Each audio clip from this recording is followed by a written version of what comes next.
Alrighty, what's up everybody? Justin here, baseball and whatever, episode 81. We're gonna switch it up. It's Christmas time, so this is our, Christmas extravaganza part 2. Last year we did worst Christmas songs ever, and I have an update. Last year I think I said I hated Paul McCartney's Christmas song. I love that song this year.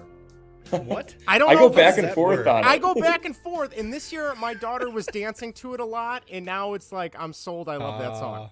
There you go. So she got me. She won me over. So yes, episode 81. We're here. It's gonna be a little bit different. We're probably gonna skip the baseball talk. If you're a Cubs fan, Dansby Swanson signed, which is awesome. If you're a White Sox fan, Andrew Benintendi got signed. Good for you guys.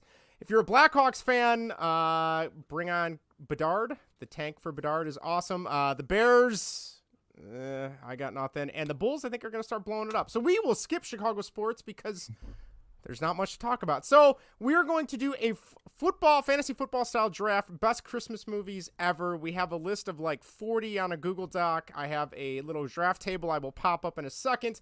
But first, let us introduce our guest. Obviously, you know him, you love him. Vinny is here. Vinny, how's it going? Good, Justin. How are you? I'm great, you filthy animal. All right, next up from Locked On Avalanche and here in Puckburg. And if you are a fan of the Wilkes-Barre Scranton Penguins, you may also hear him producing the intermission reports. That is Shaggy Von Doom. Kyle, how's it going, man? Living the dream. How are you? I'm good. I've been on Christmas break or winter break for a week now, so I'm just loving life right now. The life of a teacher is amazing. And then, last but certainly not least, from the Dingers podcast and recently signed to the On Tap Sports Network, that is Jake Bujnowski. Jake, how's it going? Did I say that right? Good, boys. Yeah, you did. You did. Yeah, all right. All I was right, practicing before the show. We went over it last time. I know you got it. Yeah, Justin. it's ingrained in my head now, so we're good. So yeah, it's good to be back, man. I gotta say, I was listening. I've listened to a few of these like Christmas drafts. Like not movies, but like songs, and I can't remember what the other one was. But yeah, I'm stoked that you guys invited me to be on this. I'm excited to be part of these drafts. Yeah, so we're ready to go. We'll postpone our regular segments, number 81s. We'll talk about hosting next week when we do episode 82, and we'll get to all the other good stuff. But we need to kick this off. So the way this is going to work, we're going to do our draft. We're going to try and do 4 rounds. The goal is we are going to try and set up the best lineup of Christmas movies. I will then tweet these out probably tomorrow once I get everything put together, and we will have a vote and see who gets the most votes. So if you guys want to retweet it, feel free. I mean, I think you guys both have a little bit of a bigger following than us. So Vinny, I think we're screwed on winning this, but maybe we'll split the vote and we'll get like the loser vote and we'll somehow win. I may have done that winning vice president of student council junior year of high school. So it does happen. Ooh. All right, look where that got me now. All right, so we're going to kick this off. I hope you guys can still see my screen. This is for the first pick of the draft. Here we go. Can't believe I'm using something I use at school with kids on a podcast. And the winner of the first round pick, first pick overall, is Jake. Let's go. So, Jake, you are going to be pick number 1. Let me put you in here as pick number 1 because I'm going to be bouncing around. We will now go ahead and remove Jake for the second pick overall. Let's see who we got here. Oh, man, the suspense is palpable. Here we go. All right, I will take the second round pick. I'm feeling good. I'm feeling good there. All right, no nepotism, I promise. I didn't rig it.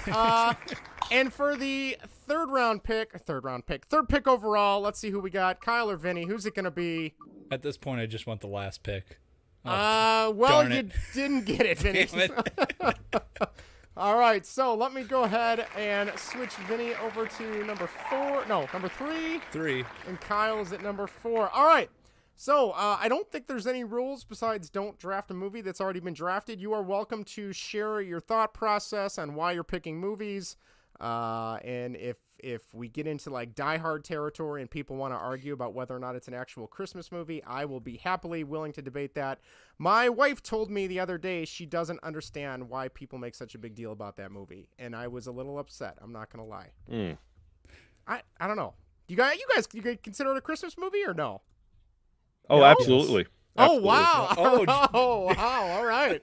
I'm liking where this is going already. All right.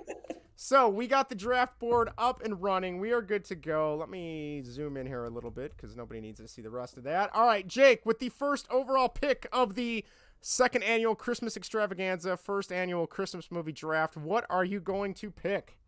It should be the 1-1 for every Christmas movie draft. It's Christmas Vacation. Oh, I'm so glad I got the first pick because I was like, there's no way. Like, it's my favorite Christmas movie. It's my late father's favorite Christmas movie, and for that reason, like, there's nostalgia for it for me. I feel like I can quote the entire movie. Some years I watch it more than once. We watched it last week after a nice dinner out, and it was the best. I mean, it's great. I feel like I find new details every year. Just Chevy Chase is awesome. It's the best. That movie, there's probably way too many movies I can recite by heart, but like that is one that from the intro animated cartoon to the very end with the credits, I literally think I know every lyric. And like you said, Jake, every year I probably watched that movie probably 5 or 6 times, maybe 7 times. You know, like that'll be like my go-to just to throw on recording. I know when we were kids, there was one year I think we watched it like 20 times every time we got together with like my aunts and uncles and stuff, like way too many times. And there's still like, in terms of trivia, I am still trying to find out what the hell is wrapped up in the gift he gives his boss, because they're all the same gift. Yeah. I still don't know what it is, and it's driving me insane all these years. So I don't know. If anyone out there knows what it is, I would love to hear what you think it is. Vinny, Kyle, any thoughts on Christmas Vacation?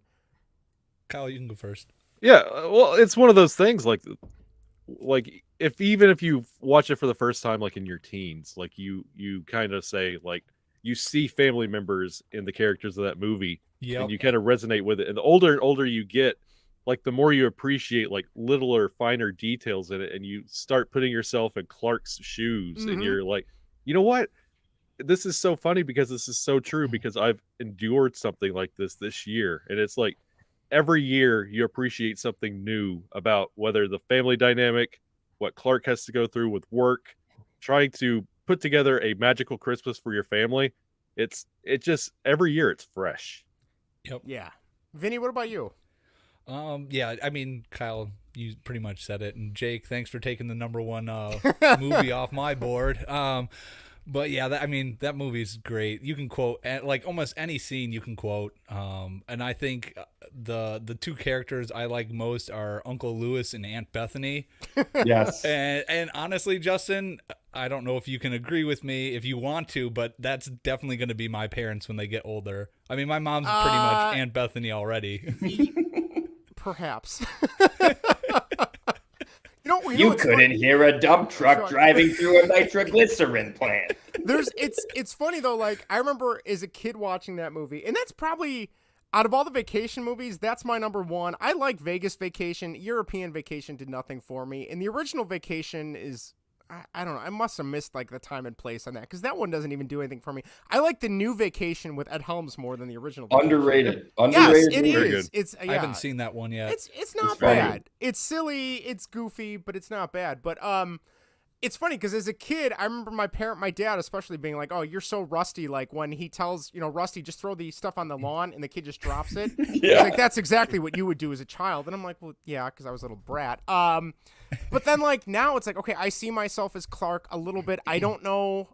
I love my parents, and Vinny, I love your parents as well, but I don't think I would invite all of them over for 2 weeks prior to Christmas. I think I would. That's the crazy thing about that movie, right? Is that the family's over there for 2 weeks? That doesn't happen. No. But and it's funny though, because now I see, and similar to you, Vinny, like the grandparents, the Clark's dad. Like I see that's my dad. Like, if you need help with the lights, I'll be upstairs asleep. And I'm like, that is totally, my dad's either moving 110%, working on something, or he's passed out sleeping. Like there's no in between. There's no sitting on the couch relaxing. But no, that's an awesome pick. And now it's going to make the second pick that much harder, because I feel like I'm at a crossroads here. I don't know what to do. So, all right. Should we move on to the second pick of the draft? Get after it. All right. I'm of two minds here. I could go what I watched the most, or I could go classic, and this is where this is going to get tough. But over the last like 5 years, this movie has probably taken the number 2 spot from another one. I'm going to go Elf for my pick overall. Okay. Any thoughts on that one, my boys? Surprised, not surprised? I was kind of surprised. Yeah? Yeah. I won't get into what my other one was going to be, but yeah, like that movie, I liked Will Ferrell growing up on Saturday Night Live. He cracked me up. I loved The Night at the Roxbury Guys when I was a kid. But yeah, like that movie, I don't know, it's something about, there's so many scenes in there that are just like really classic, and I feel like it's kind of like a modern Christmas classic. You know, the characters, the actors and actresses you got there, I think really did a great job. I'm trying to think of some of the specific names now because I'm drawing a blank, because that's what happens on a podcast. You know, like Jon Favreau is the Doctor, who goes on to do like Star Wars and Marvel and is like a superstar now. And then you got Bob Newhart and, you know, Ed Asner, James Caan, yeah, Zoe Deschanel, Kyle Gass. Yes. Tenacious D, one half of Tenacious D being the, and then Peter Andy Dinklage. Richter, Peter Dinklage, Andy Richter. I mean, like it just goes on and on. Faison Love as the not Gimbals, whatever the store is that they work at. Yeah. That whole scene where he's, you know, these decorations look a little too good. You know, someone's coming for my job. Like, and he's got the walkie. Like, if you see anything, code word is Papa's got a brand new bag. Like, I don't know, like that stuff is so stupid, but it cracks me up every time. And that is like, besides Christmas Vacation, that's probably the one that gets the most airplay, TV play, screenplay. I don't know, on our house. So I'm gonna go Elf with number 2. I don't know if you guys have anything important or anything you want to mention about Elf, if you have any attachment to that movie. I think it's the only Christmas movie with a heavy New York Jets influence in it. Yes, and that is like there's a lot of Jets. Yeah, I think the kid has like a Wayne Corbett jersey on, maybe, which that's like what, Vinny Testaverde era, maybe. I could be wrong on that, but that's a flex. Was that the last time they were kind of good? I don't know. Honestly, don't know. Mark Sanchez era. I don't know if you want to count say that. they're decent that first couple of years with Mark Sanchez. But... Yeah, I think they had Corey Dillon during those years too as their running back. Yeah. Yep. So yeah, that's a good point. Yeah, I don't know, just a good movie. I do know they said that they I don't know who they is, but on IMDb, according to the trivia, they offered Will Ferrell like an ungodly amount of money to do a sequel, and he turned it down. He's like, nope, I liked what we did in the first one. There's no reason to do another one, which, man, props to him, A, for having the money to turn it down, and B, like, I feel like that's a really thing you don't see very often these days where, like, I don't know. I mean, like, I even saw they're making a sequel to Ferris Bueller now, and it's like, oh, no, don't do that. That's, like, my favorite movie of all time. Yeah. I wonder if he was offered it after the sequel to Anchorman. Oh, that's a good point. Realized, like, oh, sequels are garbage. Yeah, we don't need to. 2 was trash. We don't need to do this. Yeah, like, I'm good. You know, I can go do some weird thing, you know, whatever he's into. But, yeah, great movie. That is my number 2 pick. Probably... Vinny knows in our family fantasy football draft, I draft quarterbacks way too high, so I probably ranked Elf a little too high on my draft board, but there you go. It's another one of those movies you forget about a lot of things like over the year, and when you go back to rewatch it for the first time in the season, like the Rankin and Bass like tributes that they do like in the beginning of the stop motion, and just a lot of things that they put in that movie. It's underrated. Like adults can appreciate it, kids like enjoy the energy. So yeah, I love too in the beginning when James Caan is shaking down like the nun for the books. Yeah. But the children love the books. He's like, well, I don't care. I want my money. I gotta ask really quick. Can we go over ages? Sure. Sure. I'm 29. 33. 35. So I don't know if there's like an age. I don't know if I have to talk to more people my age. I think it's like Elf. I think is very polarizing. I was 10, so I had just turned 10 when it came out. Okay. Call me a cotton-headed ninny muggins. I do not care for Elf. Really? Wow. There's something about the era, like I think like so this is getting a little personal. I think my parents got divorced in 2003. Oh, okay, that would do it. That would do it. But also but just aside from that, like the movie is very, very of 2003 to me. Mm-hmm. Yes. Like it's very, very much in that era. And it's too like it still feels too real to me for it to feel like a vintage classic movie, right? Yeah. Like, I think there will be a day, like there will come a day where I'm like, the nostalgia. Yeah. But I just I've been off of Elf probably for I don't know the last time I watched it. And maybe if I watched it again, I'd be like, okay, it is good. But yeah. No, it just doesn't do it for me. I do still think it's a first rounder, though. Like, I don't think it's huge. I do think enough people consider it their favorite Christmas movie that it does make sense to be a first rounder. Like, go ahead, Kyle. I totally get that. And I think, like, with everybody else that's, like, kind of bumped up in age a little bit, like, when Elf came out, you have to understand, like, in our formative years, we were still watching, like, the Rudolphs, the Frosties. Like, that was our Christmas. Like, we had so much of the old stuff, and like Elf felt like finally something we can appreciate, and this could be ours. You can latch on to. Yeah, for sure. I think that's a really good point, Kyle. It felt new and fresh. First of all, Jake, we love having you on, but now when you say you have to talk to other people your age, I don't think we can have you on anymore. I don't like, you know what I mean. I'm talking like, I know. I'm curious, like, what my sister's 2 years younger. I'm curious, like, what my sister thinks about. Yeah, I do think that Elf is one of those movies that, like, it could be like 2 years of stuff. Like, yes, I don't want to get into the next movies that are going to be picked, but there are some movies that just like everybody loves. Yes. Like, that's like, and I don't think Christmas Vacation is one that everybody loves. I know some people who don't like Christmas Vacation. Oh man! But there are some on this list that's like everybody loves that one. Yeah, it's a Christmas classic. I'm trying to think if it came out in 2003, I would have been a junior in high school, so I feel like that would have been like, probably took a date to go see it or something like that. Yeah. And, whatever. But yeah, I can totally get to, like you said, if you're a little bit younger and there's a lot of other stuff you could grab onto, and this probably still feels a little more recent. I totally get it. I probably still loved like the claymation, like old school movies at that point, right? At 10 years old, All right. Vinny, I am dying to know what you're going to go with your first round pick here. Actually, this is the first Christmas movie I watched this year.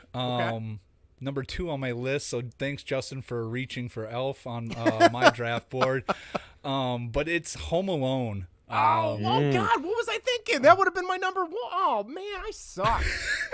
You came unprepared, Justin. I did. I'm looking right at it. Oh God, I absolutely love this movie. Watching it, Kevin and my son have a lot of similarities. I'm finding out, and just like the whole like beginning part where he's like throwing like a tantrum pretty much, and then they throw him up into the 3rd floor, and she's like, well, you'd be really sorry if you woke up and you didn't have a family, and he just like really quietly, no, I wouldn't. Like, I've had like arguments with my son, like scolding him, and he like says like that exact same tone, and I just like sat there yesterday watching it going, oh my God, my son is Kevin. Oh, dear Lord, I'm in trouble.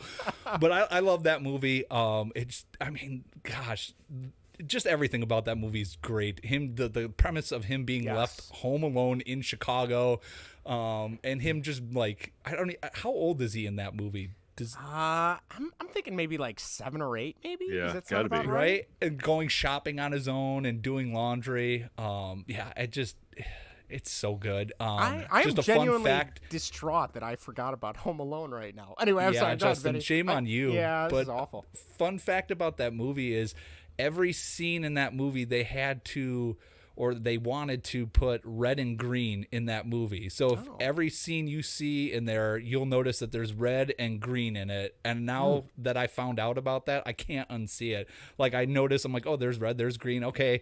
And so that's something that they did. I always think that's an interesting fact about the movie. It's a cool Easter egg. Yeah. That is pretty cool.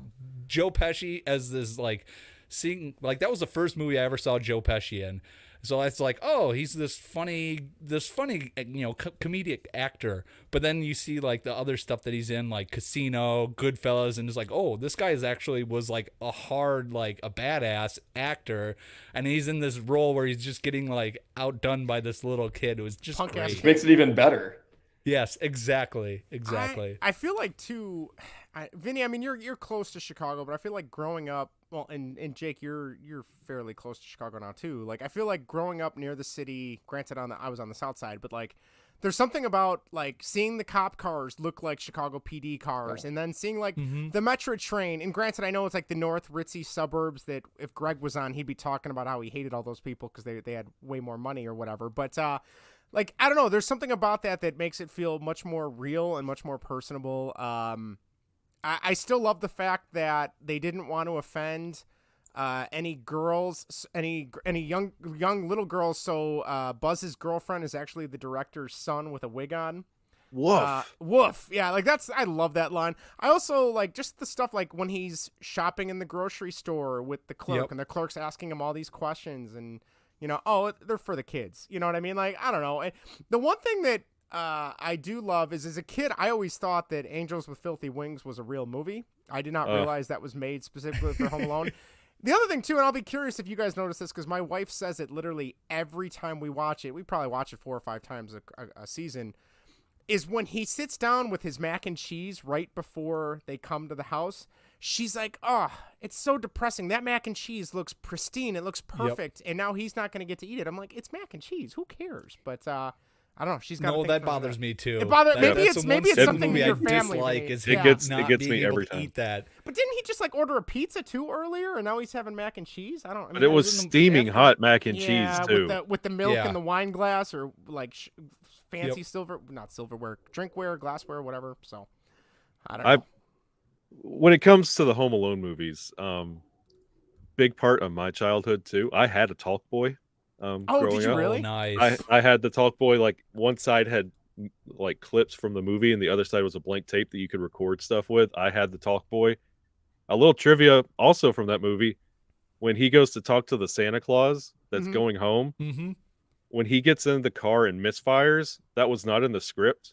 Nice. The actor just didn't know how to drive a manual. So it legit stalled out, and his reaction was legitimate, and they just kept it in the movie. That's awesome. That's awesome. Put out your hand. You can't leave Santa Claus without something. And like I have an 11-year-old and a 9-year-old, and we just cackled all the way through that movie up until the point where one of the wet bandits got a nail through their foot, and we're all just like, ugh. But everything else, it's brutal. Everything else was perfectly fine, like being caught on fire and marbles and everything else. But when he steps on that nail, we're all just like, oh. And then, but it's a great movie, great pick. What do they call the neighbor? Is he the South Side Shovel Slayer? South Bend Shovel Slayer. I was just gonna say, I can't wait for that horror movie.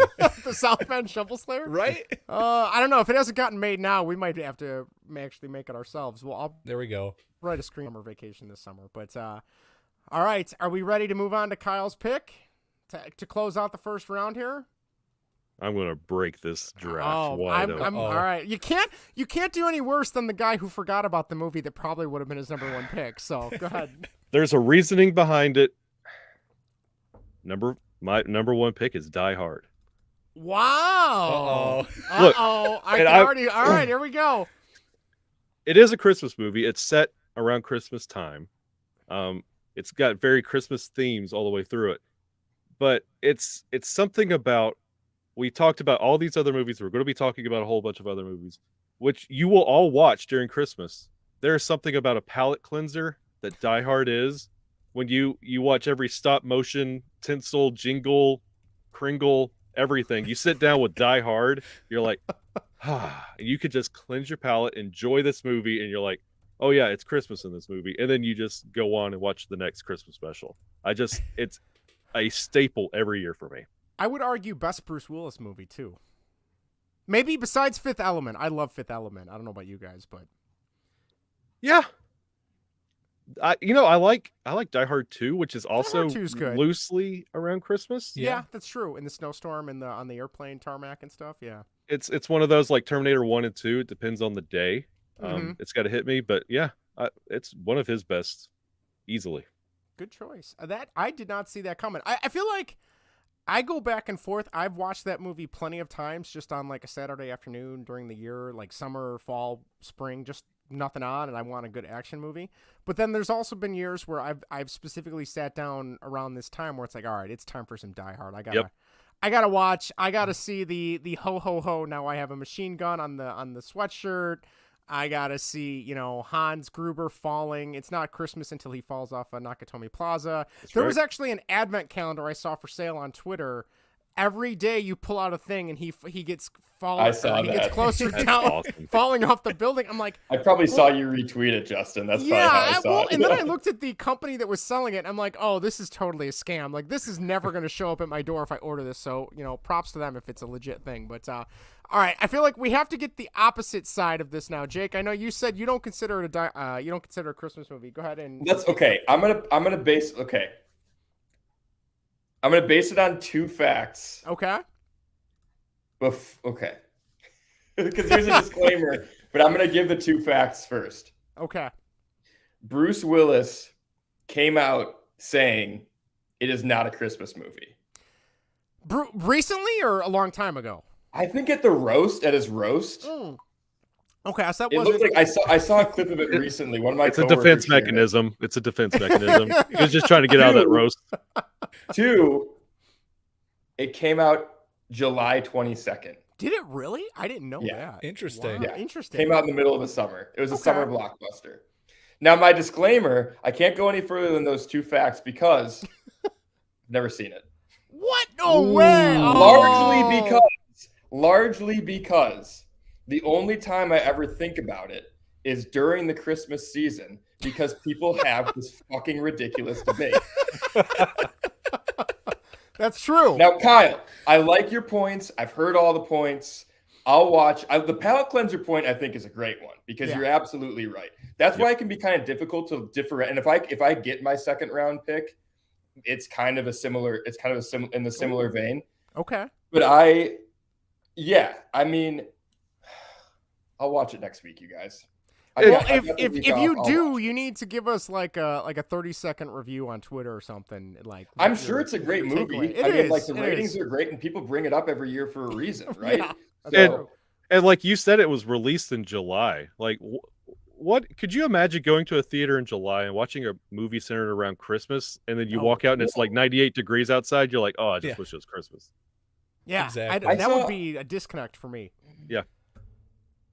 Look, I'm not gonna name it, but there's another movie that like is tangential to Christmas that was on the list that I was reading before this draft that also came out like spring, summer. So I don't think it'll be on any of our lists, but just in case, I'm not gonna say it. If we circle back, if we remember to circle back, I'll bring it up. Okay. But, all right. Yeah. I will stay tuned. All right. Yeah. I don't know. I love that movie, but we could debate this for hours. That could be a whole nother podcast. All right, Jake, take it away. Nope. Second round. Oh no, I'm sorry. What are Kyle. we? Oh, it's Kyle. We're snaking. We're snaking. That's right, Kyle. I'm out. Didn't know we were snaking. I'm out. See you guys. Go ahead. I'm glad, man. Vinny, it's a good thing you're here because this thing would be off the rails pretty quick. Go ahead, Kyle. It's to go from Die Hard to this next one. Mm-hmm. Will explain everything about me, but it's the original Grinch that stole Christmas. Ooh, nice. That's a good pick. It's short, it's sweet, it doesn't overstay its welcome. It's very like you get it, it's Christmas, it's quotable, you relate to it, mm-hmm. and then at the end you're just like, that was just enough. Yeah, it's like what, 35-40 minutes maybe tops. Yeah. And the voice of the Grinch was the guy who did Tony the Tiger. So is it really? I did not know that. No kidding. Love the song too, by the way. Very good song. Yep. Yeah, it's got Girl Lives. Come on. Yeah, you can't. The You're a Mean One, Mr. Yes. Grinch is like maybe the best. When that comes on Christmas radio, it's like, yeah, we're listening to this whole thing. Yeah. Mm-hmm. We're gonna listen to them talk about what a horrible what a horrible being this guy is, as we celebrate this wonderful time of the year. I feel like that is one where I've seen this meme, like especially in the last couple of years, float around where it's like, you know, the Grinch. I hated the Grinch as a character when I was a kid because he was so mean. But now I get it. He just doesn't want to be around people, and I'm like, as like cheesy and like cringy, I guess is what you could say. That is like I kind of get it now. Like as somebody in my mid-30s, like the idea of having to go out and socialize now with people, it's like I got my circle. I'm good. I don't need to expand it any more than that. Besides, you fine gentlemen that we've met through podcasting, you know, of course, but. But no, I think that's a great pick, Kyle. I don't know. Anybody else got anything? Vinny, you got any thoughts on the Grinch? Nope. I think Kyle said everything. It's great. Short and to the point. Vinny wants to get to his pick before somebody steals something, I think. Go ahead, Vinny. What do you got for your next round pick? My number 2 pick is going to be The Christmas Story. Oh. And I don't know. I've seen a lot of hate for this recently on Twitter, and I don't get it. I think it's a great story. You know, him wanting the BB gun. I actually can relate to the dad in that movie a lot more as I'm getting older. Just the fact that when he's like, "Dad, what do you want for Christmas?" A new furnace. Like, yeah, that's like I don't want I want practical things. I want a new furnace. Like I want something like tires for the car or something like that. I don't need toys or anything like that anymore. I need something practical that's bugging me in my life. Right. And so yeah, or like when they're doing the Christmas tree and he's like, that star isn't straight, and then he gets up there and straightens it and it's like even worse than it was before. I've done that to our Christmas tree too. I've looked at the star, I'm like, that's not straight, and then I try to fix it and it just looks worse. I'm like, well, I'll just leave it now. I don't feel like going to try to fix it again. It's just a great movie. Came out in 1983. It's just yeah, there's a lot of good. Again, it's one of those movies that's got a lot of good quotable lines in it too. Have you, Vinny? Have you watched the new one that just came out? I haven't. It's on what, HBO? HBO Max. Yeah. I haven't seen it. Have any of you guys seen it yet, or no? Yeah, we watched it. What was the verdict on it, Jake? My wife and I both agree that it's not one that we're going to be watching like every year. Okay. But it'll be one that we'll revisit. I think it was good for nostalgia. I liked the call. They had some good callbacks. It was cool to see Ralphie as an adult. Overall, I liked it. Not even on my list for this draft though. Okay. Wow. Okay. No, it takes place does it take place in the 80s? Is that the whole, or is it not? Like, I was trying to figure out what time frame it would be. The new one. Yeah, the new one. Oh. Yeah, it's like because the original is like what, the 40s or 50s, I want to say. Yeah, like 50s or 60s. 50s, yeah. It's the 50s, and I think it's like 35 years later or something like that. Okay. So, like, I think I might be into it if they kind of lean heavy into the whole 80s thing, just like, very briefly. They didn't really. That's the thing too. I think like the kind of period building of it was like, it felt like the production budget wasn't very big. Like it feels like they kind of cut corners in some places, but yeah, I don't know. I mean, I liked it. I definitely think if you like the movie, you should see it. Yeah, check it out. Like the original, I mean. Yeah. And for what it's worth too, like A Christmas Story was my alternate 1-1. Like Christmas Story is a very close second for me. I was surprised that didn't go in the first round. Yeah. That's a good one for sure. And I wonder if they didn't lean too heavy on the 80s theme with Christmas Story 2, because if you lean too much in the 80s, you'd be like Stranger Things. And there's so much Stranger Things right now. Like, you can't do that much 80s stuff. True. When it comes to Christmas Story 1, it's not one of my favorites. It would not be in my top 4. I'm just but see, the thing is, I say it's not one of my favorites. I'll watch it. I just feel like it's a little overhyped to me when everybody's love for it. And I'll begrudgingly watch it until the dogs come in and take the dinner, and the noise the dad makes me laugh till I cry every time. It is. I will just cry. I don't know what that sound is. It gets me every time, and I'm like, okay, this movie's not that bad. And then that's usually like right towards the end, but that sound every year just gets me. I still love when the mom gives him a bowling ball for Christmas, and she drops it right on his lap. Yeah. Thanks a lot. Like, I don't know why that cracks me up every time. But yeah, no, that's one. For the longest time when they would do the 24-hour marathon, we would have it on in the house all day. And I feel like we kind of always got an extra, I don't know what this says about us, but so the one of the final scenes when they go to the Chinese restaurant for their Christmas dinner, because the Bumpus's hounds ruined everything. My aunt is Chinese. Her parents came from China, I don't know, probably 40, 50 years ago maybe. And so she was over when she was dating my uncle, and she had never seen A Christmas Story. And it was literally like 30 seconds before that scene was about to start. And, as a kid, I was a kid. My parents were younger. Everybody was younger. We're like, oh, God, we were a little worried. We're like, we hope she doesn't find this offensive or anything like that. And because this is like one of the first times we had just met her, and she laughed so hard. Like she just thought, she's like, that would have been my family, on Christmas. So, and thankfully we get to celebrate Christmas Eve with them every year now, her family too. And they're awesome. They're wonderful people. But, oh my God, the amount of like fear we all had for like those. Yeah, that could have gone poorly. It could have gone very poorly, and it would have like totally messed everything up for many years going forward. But yeah, Vinny, great pick. So. Thank you. All right, I am going to right a wrong here. Since I missed out on Home Alone the first time around, I am going to take Home Alone 2 for my number 2. Which, nice. again, maybe a little bit of a reach because it's not as good as the first one. Oh, it's got Tim Curry. Come on. It does. Yeah. It does. And we don't even need to talk about Home Alone 3 and 4. Although I did like 3 as a kid. But Home Alone 2, you got Tim Curry, the talk boy, like you said, Kyle. My cousin had a talk boy, and I just remember like playing with that thing nonstop when I would go to his house. Tim Curry steals it. Rob Schneider is the annoying busboy. I've got, a little bit of gum already, and he's like, all right, no tip, no whatever. And I love the scene too when he goes to the pool and he's like, can I work on my cannonballs? And you have all these old I'm assuming grumpy older people, and the first time I saw it as a kid, I'm like, oh, they're not going to let him do cannonballs, and they're like, yeah, that's fine, go ahead. I'm like, so old people can't be cool. That was my takeaway. But that hotel was so ornate. I've never stayed in a hotel that nice before ever in my entire life. I imagine that's what like the Drake downtown looks like or something like that. But yeah, Tim Curry steals that movie for me. I also think there's a great line where that they're in Miami, right? Yeah. Okay. Yep. Okay. I always get that confused with Paris in the first one.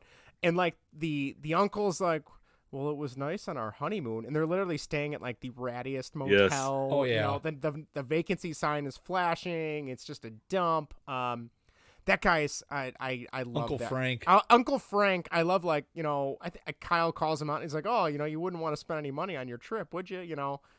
Can't pay with traveler's checks. They don't transfer over. But that's my second pick. Did you hear that line? Oh, was it when he says that? That was in the first movie. Oh, was it? Okay. Can't pay for pizza because he's got traveler's checks. Yeah. And then is Uncle Frank Who's he related to? Assumed he. I think he's the brother of the dad. Right? Yeah. Okay, so the dad then says after he says that, he goes, traveler's checks. He goes, oh yeah, you probably have the traveler's checks that don't work out of country. Like, oh my God. Yeah, they all know he's a cheapskate. The one thing I will say, and here I picked it as a kid, I loved the whole story arc with the turtle doves and giving the woman in the park the turtle doves. But now I just think back, I'm like, if I was that woman and this kid runs out giving me this, shitty ornament, it's like I'm homeless. You are staying in a really nice hotel. Bring me something from the mini bar. I don't want, a chintzy ornament that looks like a turtle dove just because Mr. Duncan said so. But overall, that is a great movie. I still remember going to see that at the Chicago Ridge Movie Theater in 92, I think is when it came out. I was 5. So great movie. One of my favorites. I've been to that. I've been to FAO Schwartz in New York City, where the toy store was like built around. Yep. That was really cool. And the bird lady was the caregiver from Angels in the Outfield. That's right. So, wow. Yeah. Nice. I have not seen that movie in probably about 20 years. Oh, I quote that all the time where I'm like, it could happen all the time. Well, if you're a Chicago sports fan, that's pretty much the mantra right now for most of the teams. Holy cow. I was wondering where I had seen her from. I never realized that. That's awesome. Yep. That's a deep cut. Anybody else? Any other things you guys want to share on Home Alone before we move on? I got one thing, Justin. The swimming pool scene. Yes, you can actually go to that swimming pool. That swimming pool's in the Four Seasons in Chicago. Is it really?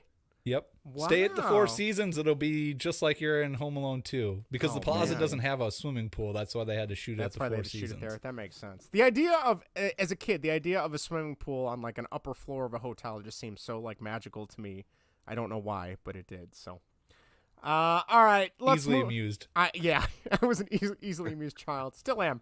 All right, Jake, what's your second round pick? This is a tough one because I feel like whichever one I pick or whichever one I don't pick, I feel like is going to be off the board. the next round next time. Oh no, wait, I've got the turn, right? You've got the turn, yeah. Let's go. Okay. This scared my cat. I don't know if you guys caught that. Scared my cat off by that. Okay. So I'm still going to do it. So I'm going to flip the order that I had them in because I feel strongly about this now. Ooh, okay. So my round 2 pick 4, 2-4, yes. is The Nightmare Before Christmas. Wow. Okay. And this is the one that I kind of mentioned, like Kyle, kind of a palate cleanser. Doesn't fulfill the same like what did you say, like Kringle Tingle? Yeah. Like, yeah, it's not all like, fun and snowflakes and candy canes and whatever. I love it. Like since I was a kid, like I've always loved this movie, the imagination behind it, the world building, the tease of these other worlds, right? Yeah. And every time I watch it, I'm like, man, I wonder what Thanksgiving world or Valentine's Day world like would look like. Who is the, like, obviously Cupid for Valentine's Day, right? But like, who's the Jack Skellington and Santa Claus of these other worlds? I mean, the Easter Bunny makes a little appearance in it, but it just is. It's so good. I think the songs are like the soundtrack is phenomenal. What's her name? Well, the mom from Home Alone. What's the actress's name? She's Moira Rose. Oh yeah, that's all I can think of is Moira. Yeah, hold on. She is the Catherine voice O'Hara. of. Yes, she's the voice of Sally. So like, I think that's a fun little thing too. So yeah, so that's Nightmare Before Christmas for me. I love it. I think it's so great. That's one. I feel bad to admit this. I've never seen Nightmare Before Christmas. What? Ever. I've never seen it. No. Oh man, it's classic. Yeah. Yeah, you being the pop culture guy. Yeah, I know. I'm the pop culture guy. I did ask my wife, who is like Mrs. Slasher horror movie. I'm like, you've seen that, right? I'm like, is that one? Because she was giving me movies to put on the list, even though she hates. She is like a bah humbug Grinch. She's all Halloween. And she would be proud if I said that out loud. But she's like, oh yeah, I think I saw it once. I'm like, really? I'm like, that seems right up your wheelhouse for a Christmas movie. But no, I'm gonna have to sit down and watch it with her, I guess. It's got Danny Elfman.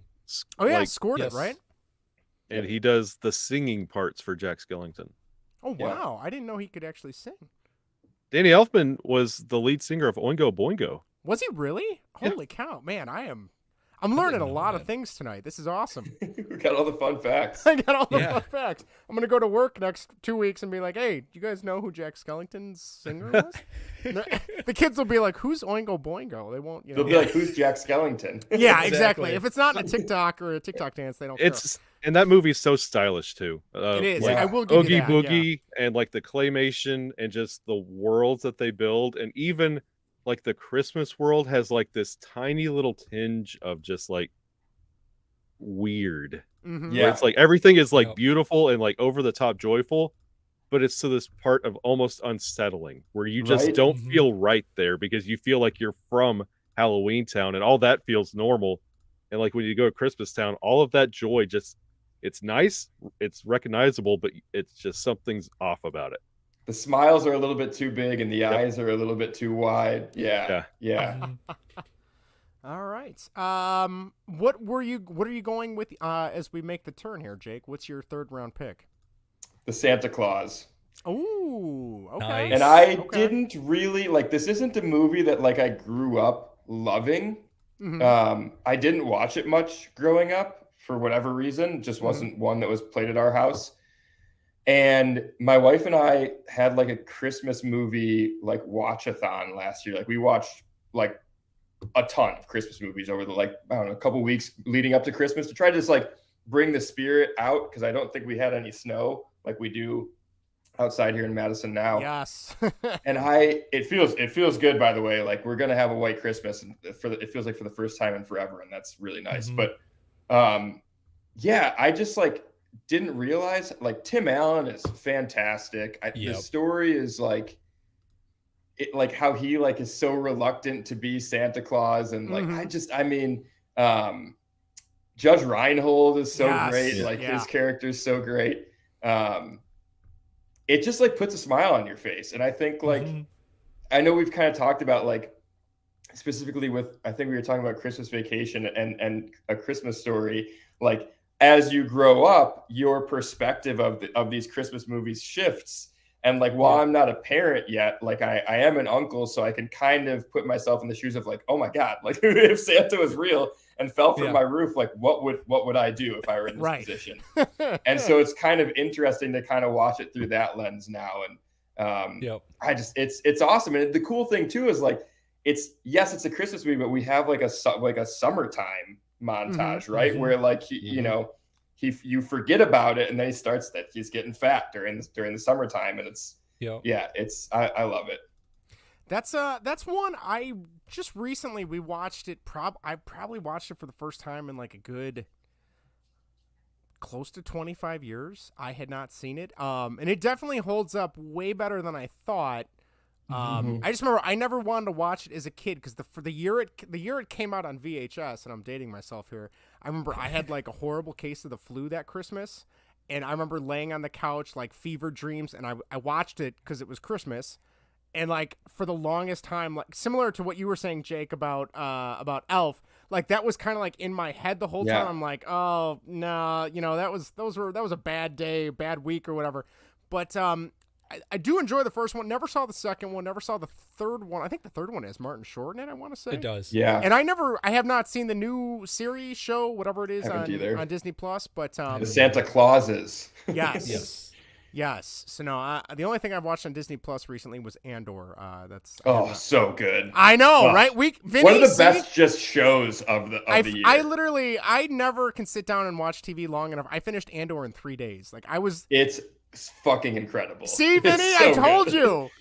Vinny, I feel like I talked to you guys about this when I was on last. We talked about it last time. Yeah. I finally saw it. So good. I can't wait for season 2. Anyway, we can talk about that later. All right. Who we got? Me, right?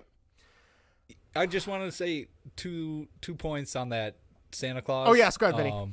Okay, it's embarrassing, but I just recently realized that the Santa Claus was not like Santa Claus, but the clause of illegal. Yeah.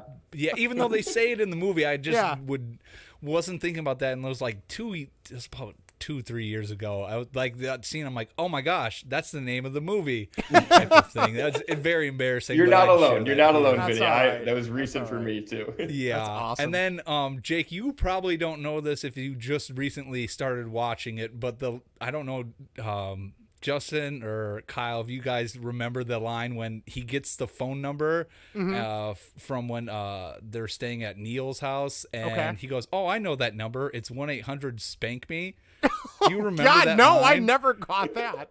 That was the real line. It's in the original movie. They don't have it on the Disney Plus of course anymore not, no. because kids would it was the actual sex phone line? number. Oh my and God. kids would call that number up, and parents were getting these outrageous phone bills, so they had to cut it from like additional movies they made. But I remember that line because I was always like, it went over my head, obviously.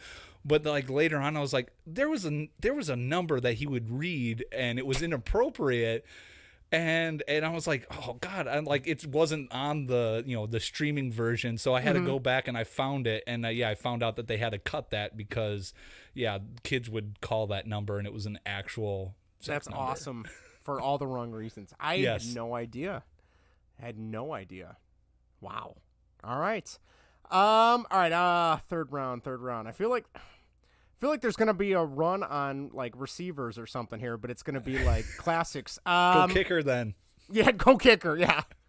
I'll pick up a tight end in like the third round. Oh man, what do I want to do here? There's like 2 ways I could go, 3 ways. All right.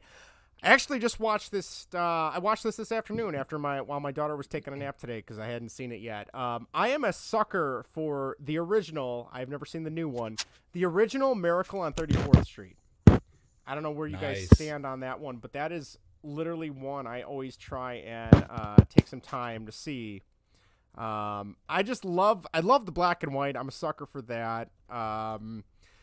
Mr. Shellhammer thinking, and I'm sorry, not Shellhammer, Sawyer, I think is the one that like thinks he's a wannabe psychologist and he's trying to give the Kris Kringle like a report, and it's a complete farce. And the geriatric doctor's like, there's nothing wrong with him. The courtroom scene at the end, it like makes me so happy every time when the judge is like, all right, if you have evidence that says this is the real Santa Claus, put it right here on my desk. And then the post office just brings in bag after bag after bag and just dumps it. And then you got the fact that they use the prosecuting attorney's kid against him by putting him on the stand asking where's Santa Claus, and he points to Kris Kringle. So I am a sucker for that movie. There's parts that don't hold up. The ending where, Santa gives them a house to live in is kind of strange to me still, but overall love that movie. I also love the fact the very beginning starts off with like a drunk Santa Claus. He's like, every man's got to, what does he say? It's like, you got to find a way to stay warm out here. So, some whiny drunk ass voice, but that was horrible, by the way. Yes, that is my number 3, our third round pick, Miracle on 34th Street, the original. So I don't know if you guys have any thoughts on that one. No, okay. I don't. Right. It's a good pick. It was on my list. It probably would have been in the 4th round. Okay. But it's a good one. I know my wife likes it, and we've watched it a couple of times over the past couple of years. And like you said, it's a good movie. It's a nice story and everything like that. But is the new one any good? I shouldn't say new. It came out like 30 years ago. Is the second one any good? It was okay. Know? Okay. It's not the original. That's the important thing. So yeah. All right, well, let's move on. We are going to go to Vinny. What's your third round pick? Man, this is getting a little bare here. Man, I think I'm going to have to go with the Polar Express. Wow, okay.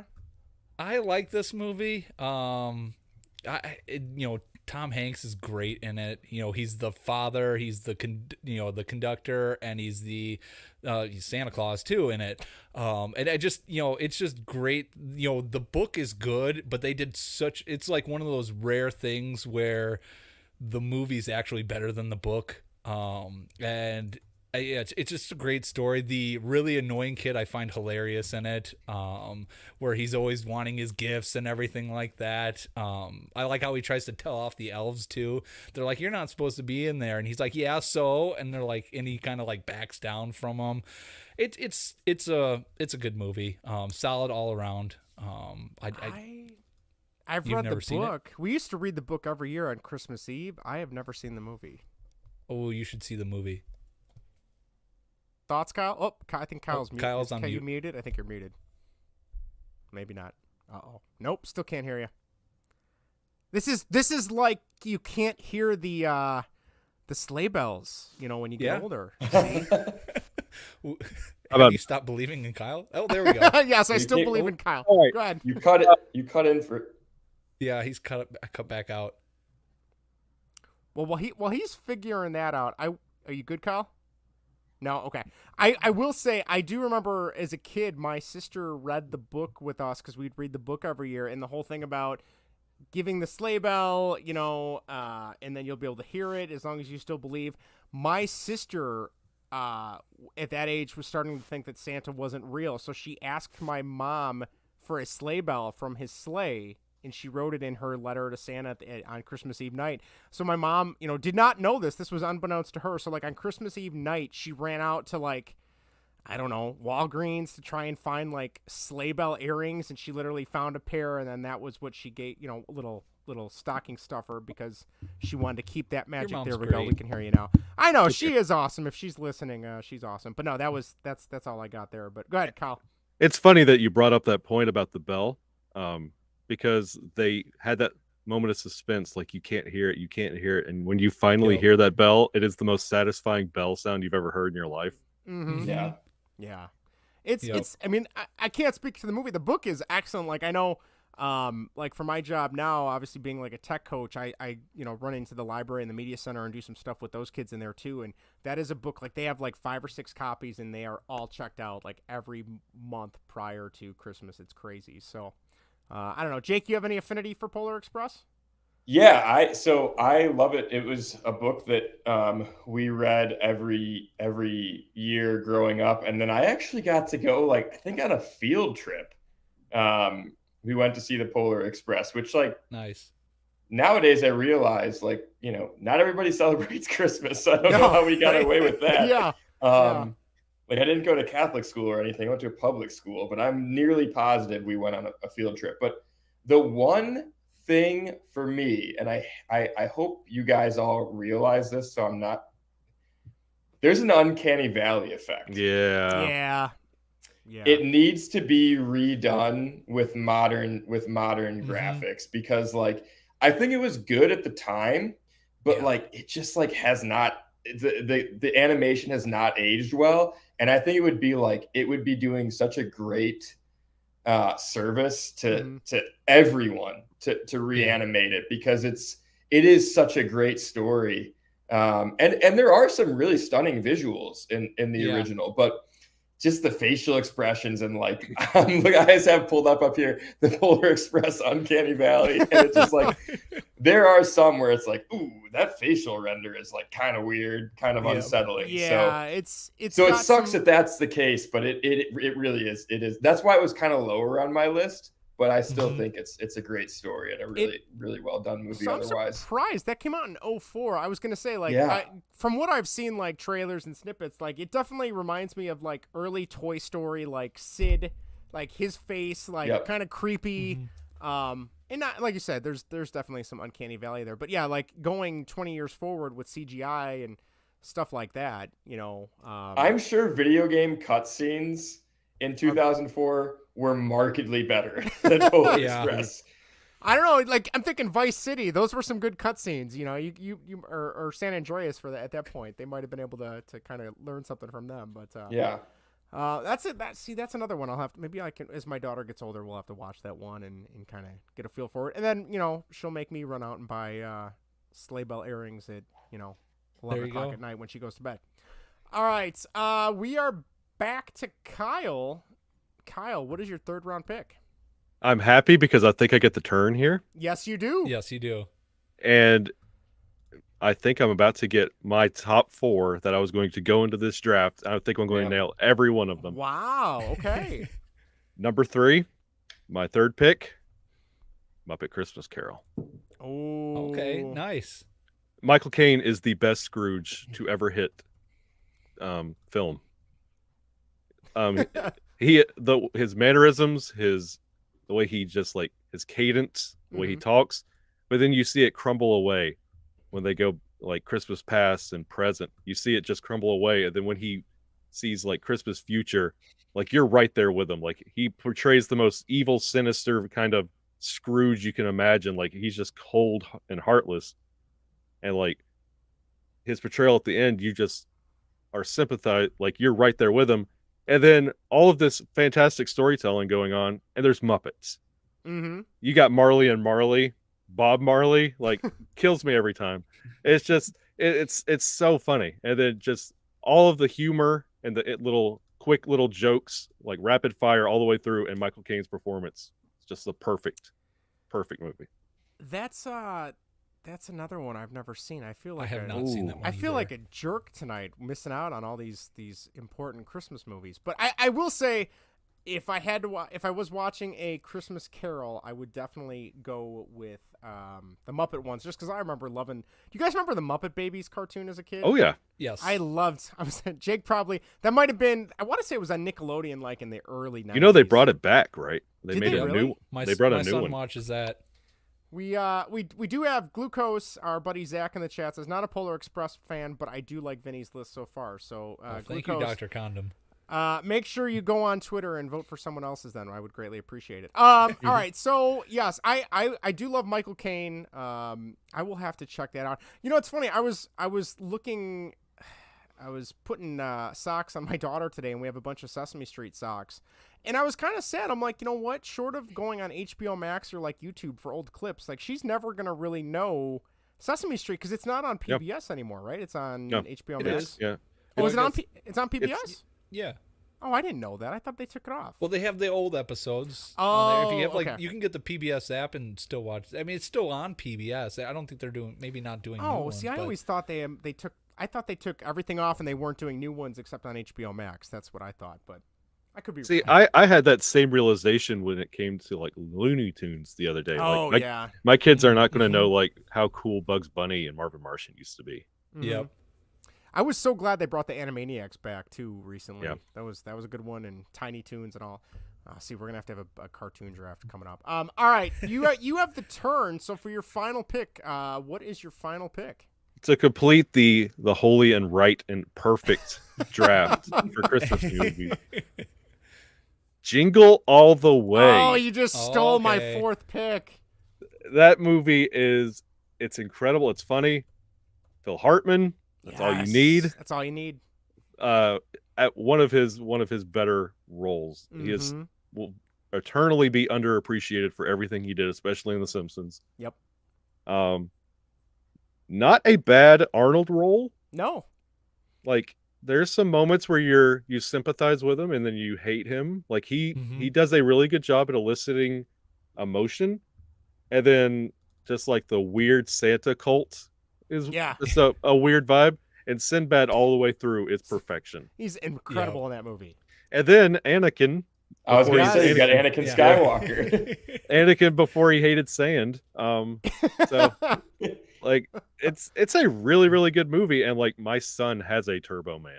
Really? So, nice. That's awesome. I know I think last year or 2 years ago, my wife bought me a Turbo Man Funko Pop, but I don't have the actual Turbo Man. But yeah, it came in the box and everything, so that movie, cool. Yeah. Jake, what's his name? Jake. What's the kid's name? Jake Lloyd. Jake Lloyd. The scene where Arnold sees him like drinking and stuff. That's I feel bad. Like that's kind of what Jake Lloyd turned into, right? I don't know. Yeah. I know he had a rough go for a while. I don't know how he's doing now, but oh god, yeah, and I hate sand.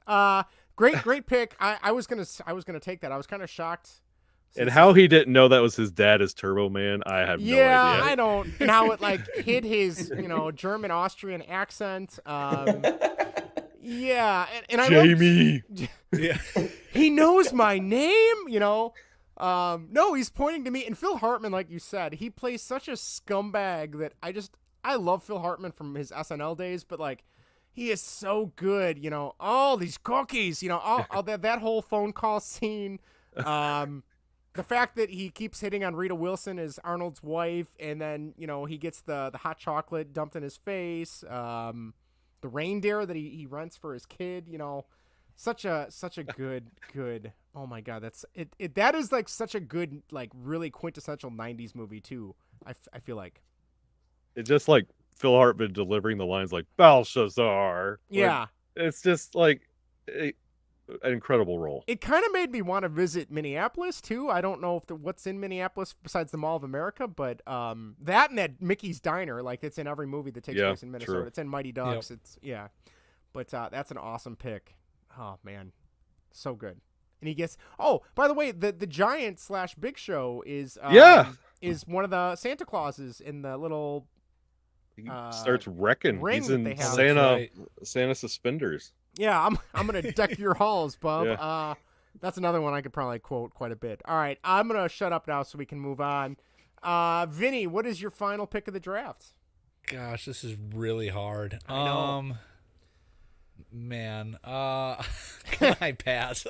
No, you can. No, that's all right. Come on, man. What's the time limit on this draft?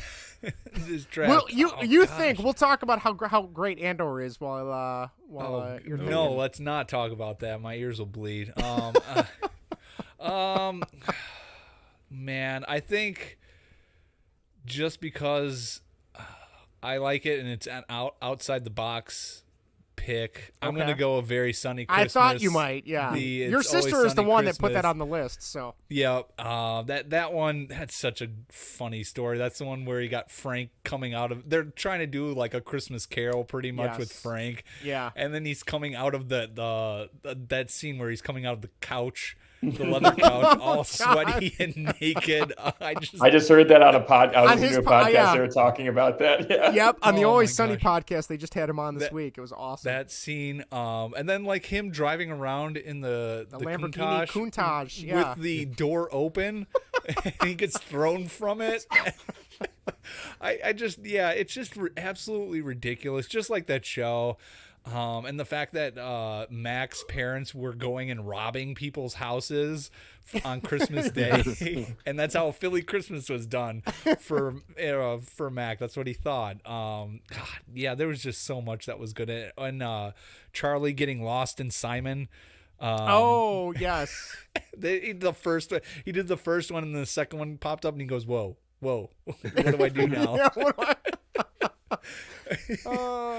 And then they try to give the kid who they stole the robot from, they go back to his house with the same robot, and they try to apologize, and he's like, I don't want your damn robot, get the hell out of here, so exactly. So good. And there's an animated part in that movie as well, which is really a claymation part, which is really graphic, weird, where graphic, they rip like Frank apart pretty much. Yes. And he's I don't know which is worse, that or Charlie biting the Santa Claus. Oh god. That's the episode picture for it. It's Charlie's mouth all bloody. All bloody, yeah. Yeah, I want to say on the It's Always Sunny podcast, they had Danny DeVito on this week or whenever they recorded it, and he talked about how, he's willing to try anything that they write into the show for him, and he's like, yeah, I'll come out of the couch naked or whatever, that's fine. And then, in Jake, you can correct me if you listen to it, but he kind of went into this like, yeah, I was thinking the cast and crew that I know and I've not grown up with, but I've worked with for years and years and years were going to be the ones around me while I'm naked. He's like, we have like 30 background actors that none of us know, and I'm just walking around naked, greased up, coming out of a couch. It was hysterical, so highly recommend checking that out if you're an It's Always Sunny in Philadelphia fan. But that is a good pick, Vinny. That is a good pick. Thank you. Oh, man. All right. I have 2 on my list right now, and I don't know which one to go with. Shoot, this is tough. All right. I'm going to go for brevity here. I think this one's one I watch more. I'm going to go with the original Charlie Brown Christmas. Nice. I love it. It's short, it's sweet, it's to the point. It's a pain in the ass that it's on Apple Plus. I think my Apple Plus membership that I got a trial runs out like next week, so I gotta watch that. I almost wrote It's Always Sunny. How do you Charlie Brown? That looks wrong. I don't know why. I.E. Come on. Thank you. There's a reason I'm no longer an English teacher. Charlie Brown Christmas. Yeah, the original. I don't know. It reminds me of being a kid. It's a little cheesy in spots. I do like the overall message is sweet. I love the dance scene that, all the characters, that animation is just excellent with all the dancing. But, and then also, Snoopy and Woodstock doing the whole Christmas thing and, Charlie Brown talking about even my dog is now accustomed to the commercialism of Christmas. I don't know. We don't need to get into a whole philosophical thing there. I like getting presents, so I'm the last one to talk. But yeah, I don't know. I like that. My wife is staunchly against the first one. She says the second one is really good, which I've never seen. It's called, and maybe Vinny, you watched it with her. It's Christmas Time Again, Charlie Brown. Does that ring a bell? I don't remember that at all. She says there's a scene where they're all playing hockey, and that's why I should like it. And I've never seen it. The animation is a little bit cleaner, and it's clearly all different voices because I think it came out in the 80s as opposed to whatever 60s that the first one came out. But yeah, the original Charlie Brown Christmas I have a soft spot for, so that is my number 4 pick. Jake, you're gonna say all of that and not mention that it's the best Christmas soundtrack of all time. Oh God, yeah, somebody. Holy shit, yeah. Wait, I gotta show this off really quick. I'm so glad you brought that up. So in jazz band, growing up as a kid, we played Linus and Lucy and it's the Vince Guaraldi trio. We played a bunch of their music growing up. That is an amazing soundtrack. I can put that on anytime during the Christmas season and just listen to it all the way through. They are that music is like quintessential, I feel like, for Christmas. But yes, I'm so glad you brought that up. What do you got for us? I'm a snob. Wow, so I've got that's pretty the numbered colored special edition vinyl. Holy cow! It's red. Like nice. Transparent red. Yeah. I like this is probably because it's a pretty quick listen. It's probably like our most played vinyl because it's like on repeat during the Christmas season. But yeah, it's great. It's the best. Yeah, it's Nice. that music is somebody who just loves like instrumental music in general and grew up playing in band and concert bands and all that stuff. Like it is a great soundtrack in general. So I'm glad you brought that up because I would, much like Home Alone, I would. You not didn't forget do your myself. homework tonight, Justin. I literally made all these graphics. I made the list and then my own list. Didn't know what the hell I was doing So there. they have Charlie Brown hidden away on Apple Plus now. Yes. Oh, Yep. I That's a luckily 2017 I got every Christmas like holiday special ever made from Charlie Brown on DVD for $5 at a gas station. That's incredible. I know we have a DVD version. I need to crack that open. Jake, your mom's in the chat. She says she doesn't even have the vinyl version. So Tough, Mom. You got to get out there and buy it. that's awesome. That's what Christmas is all about. I'm not gonna lie. That come makes on. me feel good because my mom will lurk in the chat. So knowing that other moms are coming in, I can definitely. I shared it on Facebook this time, That's so that's why awesome. she's That's Nice. awesome. Yeah, my mom has a good vinyl collection, but she doesn't even listen to it. And I know you're still watching, Mom. I want some of those records because we use our record player. Yeah, That's awesome. I want to say I took a few of my parents' records when I moved out because I had an old stereo, and I think I only had like the Cars album from like the. That's 80s. one of my favorites that I want from her. Yeah. Yes, that is one. I grew up listening to a lot of 80s music after that because of that album. So, is it Moving in Stereo, I want to say, is on there? I don't know. It doesn't matter. But Yeah. Great That album. whole album is so good. Yeah. Great album. All right. Well, Jake, speaking of, besides you buying that for her, and she also says she needs her speakers fixed, what is your number one? I feel like there's a lot left on the board, but I don't know what you're going to go with.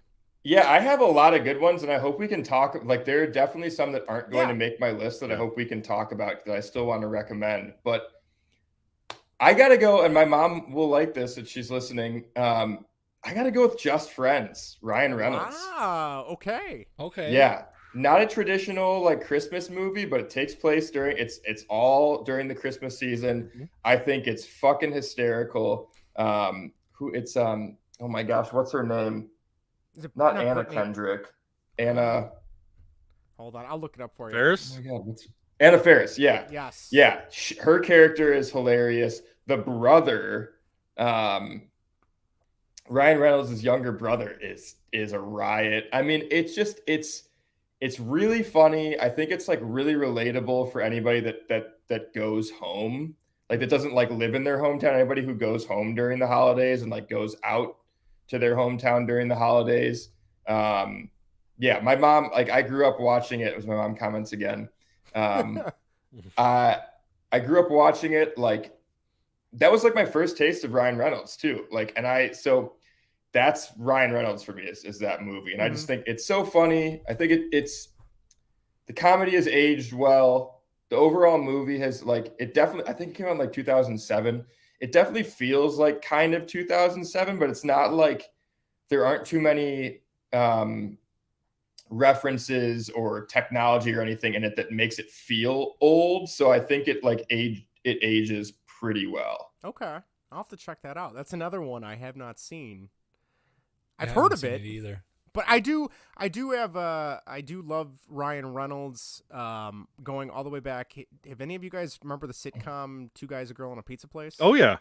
I literally just bought that on box set a while back.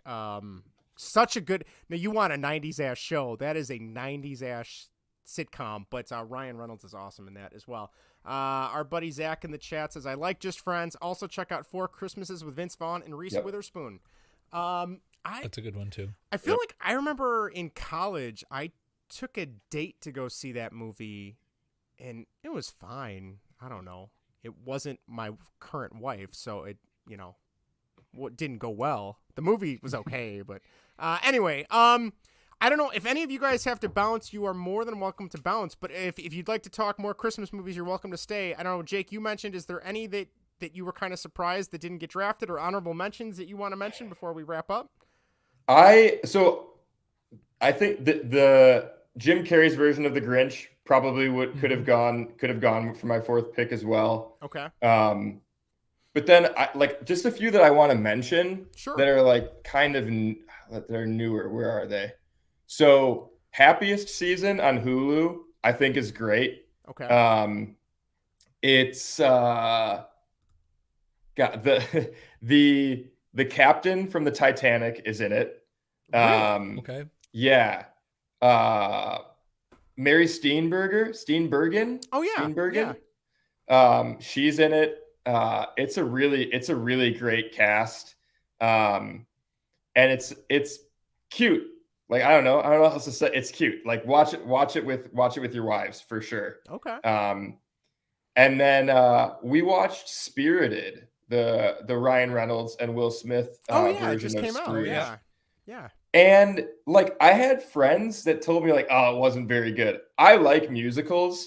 So I liked it. I think that like, if you go into it thinking like, I don't expect Will Ferrell's singing to be very good, then you'll be good. Then you'll like it. It kind of drags in a couple places, but like overall, I think it's really good. And I think it should be a movie that's like talked about as like, maybe not watching it every year, but like, it should be one that's like, oh, we haven't watched this in a couple years. Like, I like that one. And then The Night Before, I don't think I've watched it since I saw it in theaters. It's Joseph Gordon-Levitt, Seth Rogen, and Anthony Mackie. Oh, yeah. Yeah, and they're best friends, and they have a tradition like the night before Christmas. I can't remember what their tradition is. Like there are things that they do the night, like on Christmas Eve. And it's because I think like one of their parents like died when they were in like middle school or something, and so they all like banded together. But I remember it being like really, really funny, and it was on like all of the lists that I read before this. So I'll have to rewatch that one. And I think that's it. Another one for kids movies too. A Boy Called Christmas was really good. That's on Netflix. Okay. Yeah. I feel like Netflix is pumping out a lot of stuff lately. Yes, they're making some pretty solid Christmas movies. Yeah. There's one with Kurt Russell as Santa Claus, which is like, is it the Christmas Chronicles? I think it's the Christmas Chronicles, and it feels so weird. Like, it doesn't feel like Kurt Russell should be that old. Right? No, like what's funny is my my niece and nephew. This was probably like 5 years ago. I was at my parents' house visiting, and they were there, and they turned it on, and I'm like, oh God, I don't want to have to watch this, crappy Christmas movie. It's not one of the ones I like. And then, holy cow, like I was literally sitting there watching the whole thing, and I'm like, oh, Kurt Russell, man, yeah, way to go, buddy. So, yeah. Kyle, what about you? Anything you were surprised that did or didn't get drafted? Any that you like that we haven't discussed yet? Anything along those lines? I have two honorable mentions. Okay. The Year Without a Santa Claus, because it's Heat Miser, Snow Miser. Oh, yeah. Great song, too. And Harold and Kumar's Christmas. I know the first reaction is laugh at it, but when you actually watch it, it's really good. Yeah. It's really, really good. It's really, really I've heard good. Good things. Yeah, when you're done, you're like, wow, that's actually going in our Christmas rotation. Nice. So, and you know what? I'm proud of everyone that drafted. Look at this. Everybody, we're all real ones here. It's a Wonderful Life is not on this. Oh, I was just about to bring that up too. Because we know what's up. We know. Okay, so I have to admit, that is a movie I'm of like two minds on that one. The first time I ever saw it, in much like Jake, I went to public school. My second grade teacher brought that in on VHS for us to watch in like 1994, 1995. So that's the first time I saw it. And as a kid, I was like, oh, this is such a great movie. And then as an adult, it's way too freaking long. Like, I don't have the time or energy. You want the moon? Yeah. I'll shut down for you. And then the opening scene where the little brother almost drowns, the main character gets the hell beat out of him, and he goes deaf from getting, or I'm sorry, he goes deaf from going in the water, I think, but then also getting slapped in the air so many times. Well, no, he was already deaf, and then he got slapped by the drunk. Oh yeah, that's right. Old guy, because he lost his son. And I totally understand like the losing the son thing, but it's like, oh man, really dark. And then I love the ending where they're all coming to save the day and bringing money, and like they're singing, what is it? Auld Lang Syne. Yes, which I still don't know the words to that song, but like I love that part. But like there's a lot of parts in that are downers, and I get what they're saying. Like life is not easy. Like there's a lot. Everyone's had their scrapes and battles, and everyone's fighting something that you don't see on the inside for sure. But I'm like, man, for the Christmas holiday season, I don't know about where you guys stand on It's a Wonderful Life, but I'm going to have to take the defense of It's a Wonderful Life here. All right. I'm just going to have to do a little defending for it. I agree on the point that it's too long. Yes. But there's actually, I hated that movie growing up, and I can appreciate what the movie's about nowadays. And there's actually some comedy in that. I love the scene where the teacher's calling and he just starts yelling at her. And then like her husband calls him and he goes, yeah. And he starts like picking a fight with him on the phone. Makes me cringe every time I see that part. And it's so funny. And just the angel, the angel coming down is kind of, he's, well, I guess he's not an angel yet. Angel second class, first class, second class. Right. Yeah. And there's humor in that. Yeah. It's just such an old movie though. Like, yeah. I mean, it probably could be written a little bit better nowadays, but I think the movie's it's not great like a lot of people think it is, but it's also not terrible. I think it's somewhere in the middle. I mean, Jimmy Stewart, I feel like it's an iconic role, Zuzu's Petals, like all that kind of stuff, but that's right. Like that kind of stuff, I don't know, but... When you're going through the movie, you're so emotionally and mentally beat up all the way through that movie, and then you finally get to the end, and it's like every time a bell rings, an angel gets its wings, and you're so distraught from that roller coaster ride of the movie. You're just like, I guess that's a wonderful thing. That's great. That's cute. And then it's like movie's over, and you're just like kind of sitting there, just like, ah. You know what I watched with my daughter today, and I should have put this on there. I don't think anyone would have picked it. But do you guys remember the Christmas Experience episode of Rugrats? You guys remember that as kids? No. Nobody? Oh, I was probably. a big Nicktoons kid on Nickelodeon, and that was the one where they rent a cabin, and I think the kids are trying to booby trap the house because they're afraid Santa's going to come to the house, and they don't get the whole thing. And I think Angelica's worried she's going to get cold because she tricks the kids into giving each other their presents away and stuff like that. And I watched it with my daughter today before she fell asleep for her nap. And I'm like, it was still cute, still held up. But I'm kind of surprised we didn't go old school, like none of the puppet, claymation, Rudolph, Frosty. Yeah, I had Rudolph Santa on the Claus. list, down the list. Yeah. Yeah. Anybody ever see Prancer? I've heard everyone talk about Prancer, and I've never seen Prancer. It's been a long time since I've seen it, but I remember like it being very heartfelt, like really good. And Sam Elliott is in it, so well, you can't go wrong there. I'm surprised Santa, you haven't seen that one, Justin. No, Erica's a big Prancer fan. She is. She's also that's the one who added this list, it to the list. I've never seen Prancer. She's tried to get me to watch, and I'm like, no, I don't care about Prancer. I'm sorry. Sound like an asshole. I almost added the Viva La Bam episode where they went to go find Santa Claus. Oh my god! But I didn't. Viva La Bam! Holy cow, that's a throwback right there. Yeah, that's so good. Oh my god. Scrooged, another one that I'll watch occasionally if it's on. Yes. There's nothing else. It's weird. It's out there. We watched it last year, and like I liked it, but like I don't think I could watch it every year. No, it's definitely It's an acquired taste.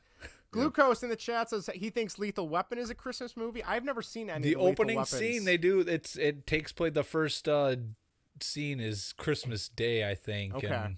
Or Christmas Eve, maybe, but the Christmas song is playing. I can't remember which one. The extent of my Lethal Weapon knowledge comes from It's Always Sunny making their Lethal Weapon movies, and I'm sure it's not good. So isn't the mall scene in Blues Brothers during Christmas?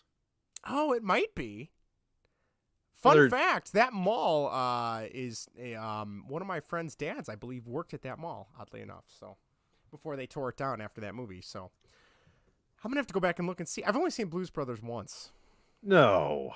And I mean, I'm only like 25 minutes from the prison right now that is in that movie. So watch that one. Do not touch Blues Brothers 2000. Oh, I know. Yeah, I know better than that. So, well, I don't know. You guys got anything else you'd like to discuss before we call it a night and do all that good stuff? you know what? This is a beefy holiday when it comes to. We still have stuff off the board. Yeah. I mean, you have a wealth of specials and movies and shows. Batman Returns is a great pick too. I saw someone was that you, Kyle, that added that? Yeah, that was me. That's a great. I've never seen Kiss Kiss Bang Bang, so I can't say anything about that. That's a really, really good one. Is it? And Harry Potter and the Sorcerer's Stone, that's like one of the only Harry Potter movies I've seen, but that's also a great one. But yeah, Batman Returns, I always forget that they with Harry Shrek. Yes, that's right. Another Danny DeVito poll right there too. And I love too, like there's a lot of video games that are centered around Christmas that are always good too. But another hockey centered movie, Jack Frost. Oh yeah. Jack Frost is one that I think people forget about. No, the Michael Keaton one. Oh yeah. I want to say I saw, like, when IMDb still had a message board, I remember looking that movie up for some reason, and someone, like, telling the tale of, like, when Blockbuster was still a thing, going and switching the Jack Frost horror movie and putting it in the Jack Frost kids movie, and, like, totally ruining some kid's day. Like, I can't even imagine the therapy that caused at a young age. So, oh, man. Well, again, thank you guys so much. Before we go, though, we got to let you guys plug your stuff. So, I don't know, Kyle, you want to plug what you're up to these days? Yeah, if you like hockey. Let me cue the music here for you. Whoops, sorry. A little too loud. Hold on. Good old StreamYard. If you like hockey, you can find me and my co-host Chris Maselli on Locked On Avalanche. You can find us on Twitter and YouTube. And in the off season of hockey, you can find my show here in Puckburg. It's on YouTube and anywhere you get your podcast. But you could go binge those episodes. Justin's on there. I'm on one. If you want to hear how I got into ice hockey and gush about Mighty Ducks too, check it out. I highly recommend it. I appreciate it. Yeah, so be sure to check that out. Kyle's doing awesome work with those two shows.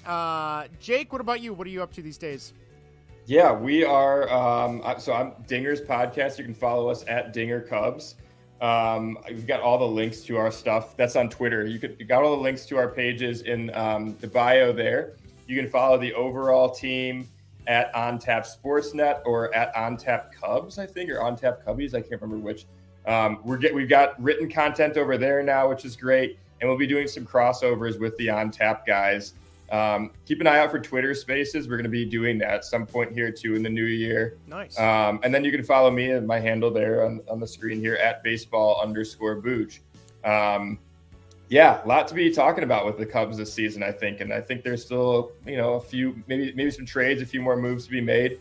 Excited to see what the Cubs do here in 2023. Yeah, I'm excited. I've gone back to wearing my Cubs stuff because I was like a vote of no confidence. Got the new sweatshirt nice. From my wife. So very nice. Yeah, I was so frustrated. And then Dansby Swanson's press conference. I'm like, oh my god, this is awesome. Can't wait. Yep. I'm a Braves fan, so oh god, I forgot about that. Oh man, I am so sorry. Actually, can we like I know we got the outro music. No, that's all right. I killed it. We're good. Go ahead. Kyle, can you really quick do you follow the Braves like pretty closely? Oh yeah. I used to watch Dansby Swanson at the SEC baseball tournament in Birmingham when he played it for Vanderbilt. Okay, so do you think that this offensive breakout this past season, can we expect that to continue? Yeah, 1,000%. 1,000%. Please, yes. Yeah, no, he is. Don't think this is the Jason Hayward 2.0 when it comes to Braves acquisitions. Yeah, this is not what you're getting. Dansby, he's that good, and we saw this back in his days at Vanderbilt. So, and it was one of those when he finally made the Braves squad, you're just like, just let him build, let him eat, let him grow, and you guys are about to get the best version of Dansby Swanson. Oh, that sounds amazing. What I like to hear. That's what I like. That's an early Christmas present right there. Thanks, Kyle. Thank you. Yeah, when he did his press conference and he immediately started off about, watching games with his grandpa on WGN, I'm like, hey, that's why they should still be on WGN, but I digress. Yeah, the irony there of it being broadcast on Marquee, right? Which I watched on a YouTube stream. I didn't even bother downloading the app and logging in with my friend's credentials because I'm too cheap to get Marquee, or I don't have access to it on YouTube TV. But I'm so excited for Cubs baseball, especially because the Blackhawks are garbage. But because you also have to realize Dansby Swanson, he's kind of played for that kind of localish team. Mm-hmm. He's got that title. He's got everything you really want right out of the gate. Now he could go make a legacy. And what better place to make a team his own than Chicago? Yeah, and you know, it's that much better that we didn't get Correa, because then, man, I'd hate to be a Giants fan right now. Oh God, yeah. I couldn't believe That's awful. when I saw that at like midnight, and I'm like, oh, it is way too late to text Greg and Vinny in our text chain about this. But the next morning, dude, it was like, 2 a.m. I know. I woke up in the middle of the night for some reason. I looked at my phone and I was like, what the hell is happening? Talk about a good news dump. I know, that was incredible. So, all right, well, maybe we'll have both you guys on to do a Dansby Swanson breakdown before the season. But, all right, well, that does it for us. Again, if you're listening to Baseball and Whatever for the first time, thank you for listening. Our normal show, we have baseball for the first half, Chicago sports, and then our pop culture, top 5, drafts, whatever. You can reach us in a variety of ways, youtube.com/baseball and whatever, baseball and what on Twitter. And I just realized I cued the music and it just died. Hold on. There we go, man. We're batting 1,000. We need a full-time producer. All right, you can text us or call us on the voicemail line, 1-913-808-3278. That number again is 1-913-808-FART. I was going to say, I don't think Vinny's got the soundboard ready. You can also email the show at baseballwhatever@gmail.com. Find us on all your podcast apps of choice and Twitch. Leave us a review if you like. Jake, Kyle, Vinny, thank you guys so much. I hope you guys have a wonderful Christmas. If you're listening, I hope you guys have a wonderful Christmas. If you don't celebrate Christmas, have a wonderful, just nice winter season. Hopefully, if you're in the Midwest, it's crazy cold right now. I think it was -5 when I came down to the basement. Outside, not in my basement. But that's all we got. We will see you in the new year. No, we won't see you in the new year. Vinny and I got to talk if we'll see you in the new year. Before the new year. This is going off the rails real quick. Be sure to vote at Baseball and What for who had the best Christmas movie lineup. And with that, I say good night. Merry Christmas. Ho, ho, ho. I did it. I don't know. I'm quoting Christmas Vacation. You guys have a good night. We will see you next time. Bye-bye, everybody. See ya.